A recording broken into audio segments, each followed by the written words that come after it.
No lo soporto más, debo difundir la palabra palabras.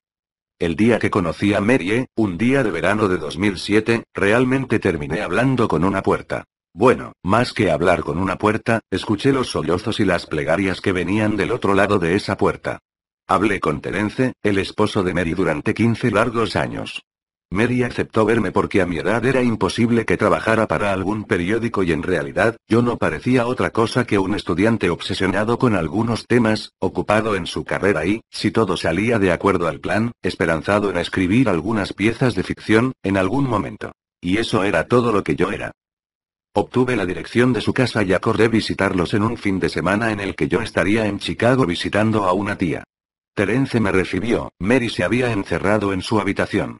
Acampamos junto a la puerta durante media hora. Terence intentó calmarla, convencerla de que saliera, pero fue inútil. Me entretuve tomando notas desde el banquillo en el que el marido me instaló. No quise dar la entrevista por perdida y traté de escuchar la discusión, captar algún dato. No logré entender mucho de lo que Mary dijo, estaba histérica y no paraba de repetir algunas cosas sobre sus pesadillas. Tras varios intentos, Terence tiró la toalla y se disculpó conmigo.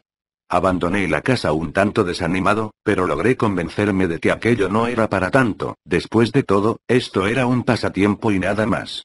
Además, si Mary nunca lograba salir de su cuarto, tenía que haber alguien más. Mary era la administradora de un pequeño foro electrónico de anuncios, un BBS, con base en Chicago, en 1992, cuando tropezó con Smile.jpg y su vida cambió para siempre. Tenía apenas 5 meses de casada cuando pasó a formar parte de los 400 usuarios que, se estima, abrieron el hipervínculo.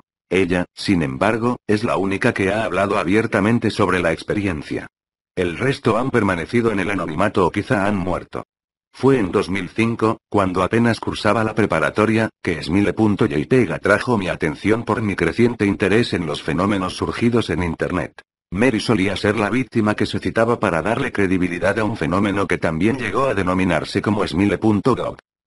Lo que más me atraía era el absoluto silencio en Internet sobre la cuestión, la gente familiarizada con los rumores y dispuesta a hablar sobre ellos los consideraba apenas un hoax, pues incluso dedicando algunas horas a la tarea, es imposible encontrar la imagen. Ciertamente, existen muchas fotos manipuladas con la finalidad de hacerse pasar por la original y es eso lo que uno va a encontrar en los primeros intentos con cualquier buscador. A la imagen original se le atribuyen efectos colaterales muy significativos: ansiedad aguda, delirio y en algunos casos, epilepsia. Creo que ese es el principal motivo de que el archivo sea apenas una sombra, un fantasma que suele mencionarse de vez en cuando. La censura del tópico se apoya en el escepticismo o en el miedo. Ni Smile.jpg, ni Smile.doc son mencionados en Wikipedia, aunque virales más escandalosos como goazsello.jpg o 2girls1cup, cuentan con su propia entrada. Asimismo, cualquier intento de subir una contribución referente a Smile.jpg, es sistemáticamente eliminada por cualquiera de los múltiples administradores de la enciclopedia en línea. Al parecer, ya se hablaba de Smile.jpg en los remotos tiempos de Usenet, e incluso existe una historia muy persistente sobre un hacker que en 2002, inundó los foros de sátira y humor de Something Awful con la imagen, volviendo epilépticos a casi la mitad de su público.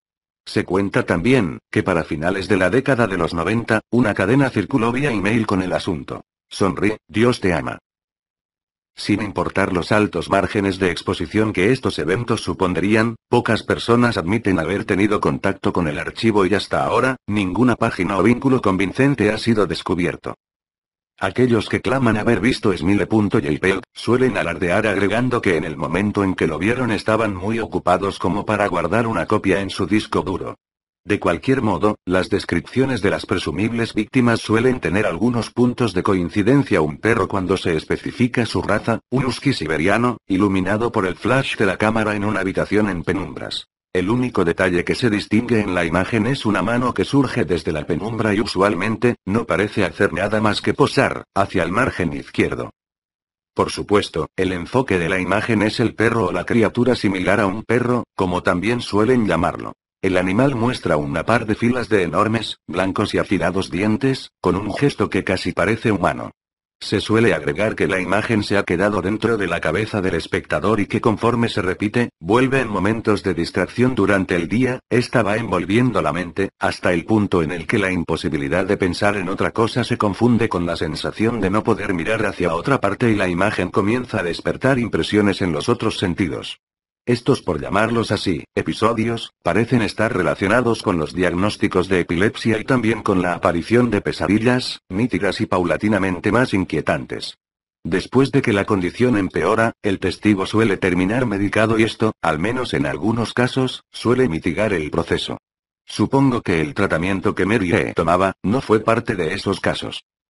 Después de regresar de Chicago, me dediqué a enviar mensajes de solicitud a varios grupos de noticias, foros, sitios y listas de correo, esperando encontrar el nombre de algún supuesto testigo de Smile.jpg que sintiese la necesidad de dar su testimonio. Pasó demasiado tiempo sin ninguna respuesta y en algún momento, mi curiosidad comenzó a apagarse. Me encontraba camino a exámenes finales. Mary me envió un mail, a principios de marzo de 2008. Para jml@com. De enerma@net. Asunto: la entrevista del año pasado. Todavía tengo mucha vergüenza por el modo como te traté cuando me visitaste. Espero comprendas que no tuviste nada que ver con esto, fue por mis problemas. Creo que hubiera podido ser más amable y espero que me perdones. Tenía mucho miedo. Me siento acosada. He vivido así durante 15 años. El perro viene a mí en mis sueños, cada noche. Sé que parece mentira, pero es cierto. Hay algo, un color, algo que hace que las pesadillas que tengo no se parezcan a ningún sueño que hubiera tenido antes. Ya no recuerdo tanto los sueños que tuve antes. En mis sueños, nunca me muevo. Nunca hablo. Simplemente estoy mirando la escena de esa foto horrible, veo la mano, veo el perro y el perro habla. He pensado qué hacer durante mucho tiempo, he tenido mucho tiempo para pensarlo. Me imagino que se lo hubiera podido enseñar a algún compañero, a algún extraño, incluso a Terence, aunque la idea no me gustara. Cada noche durante 15 años, Smile.dog ha venido a mis sueños y me ha exigido que difunda la palabra y entonces, si el perro cumple con su palabra, me dejará en paz. Lo que me detiene es pensar en lo que haría si me miente y si no la cumple. Y si todo se pone peor después de que lo obedezca, entonces ¿qué? Así que nunca le he hecho caso. Durante 15 años mantuve el disquete escondido entre mis cosas. Todas las noches viene y me exige que difunda su palabra. Pero yo he aguantado. Muchos de mis amigos del foro, los que vieron el archivo, dejaron de postear y luego se mataron. Otros simplemente desaparecieron y no supe más de ellos. Son los que más me preocupan. ¿Qué decidieron? ¿Le hicieron caso? Perdóname, pero cuando hablaste con mi esposo y acordaron una cita, yo sentía que al fin me iba a volver loca. Había decidido darte el disquete. Ya no me importaba si el perro estaba mintiendo o no, quería que todo terminara, como fuera. Tú eres un extraño, alguien de quien no tengo idea de su vida y con la que no me siento obligada a nada. Por eso pensé que sería más fácil, dártelo para tu investigación y que no me importara que fuera a pasar contigo. Pero antes de que llegaras me vi en el espejo y me di cuenta de lo que estaba haciendo. Estaba a punto de arruinar tu vida para siempre. No pude soportarlo, todavía no puedo.